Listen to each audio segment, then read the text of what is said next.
Hi, இந்த entry வந்து நான் நவம்பர் 21 ஃப்ரைடே எடுத்தேன். ஒரு $40 வச்சு ஃபஸ்ட்டு $20 எஸ்எல் வச்சு எடுத்தேன். எஸ்எல் ஹண்ட் பண்ணிருச்சு. அகைன் ஒரு $18 பேலன்ஸ் இருந்துச்சு.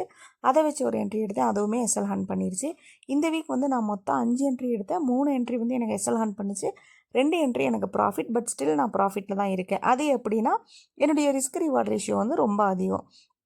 $50 வச்சு நான் $350 வந்து ப்ராஃபிட் பண்ணேன். அது ஒரு ஹை ரிஸ்க் ரிவார்ட் ரேஷியோங்கிறதுனால நான் இந்த வீக் ஒரு நல்ல ப்ராஃபிட்டில் இருக்கேன். அண்ட் இந்த வீடியோவில் உங்களுக்கு நான் ஒரு விஷயத்த சொல்ல போகிறேன்.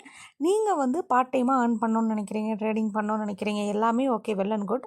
பட் ஏன் ட்ரேடிங் பண்ணணும்னு நினச்சாலே ப்ராஃபிட் பண்ணிடலாம், அதை மட்டும் யோசிக்காதீங்க.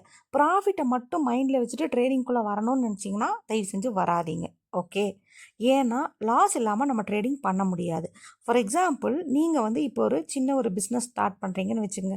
ஒரு ஃபுட் இண்டஸ்ட்ரியே ஸ்டார்ட் பண்ணுறீங்கன்னு வைங்க. ஒரு மினிமம் 1 lakh இல்லாமல் நீங்கள் ஒரு தள்ளுவண்டி ஷாப்பில் ஒரு பிஸ்னஸ் பண்ண முடியுமா? முடியாது.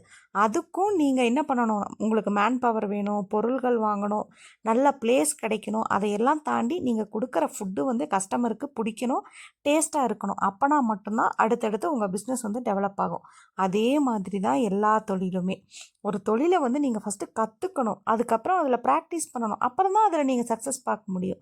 அதில் வர லாஸஸை வந்து கொஞ்சம் கொஞ்சமாக தான் நம்ம கம்மி பண்ணி கொண்டு போக முடியும். அதை விட்டுட்டு இன்றைக்கி நான் இன்வெஸ்ட் பண்ணுறேன், நாளைக்கு என் ஃபண்டு டபுள் ஆயிரணும், அடுத்த வாரம் நான் கோடீஸ்வரன் ஆயிரணும், மில்லியனர் ஆயிரணும்னு நினச்சிங்கன்னா ட்ரேடிங்குள்ளே வராதிங்க. அது ட்ரேடிங்கில் நடக்காது. ஓகேங்களா? அது வந்து சோஷியல் மீடியாவில் காமிக்கக்கூடிய ஒரு மித்து, அவ்வளோதான். ரொம்ப ஸ்லோவாக ஏர்ன் பண்ணலாம், ஸ்லோவாக தான் வின் பண்ணலாம்.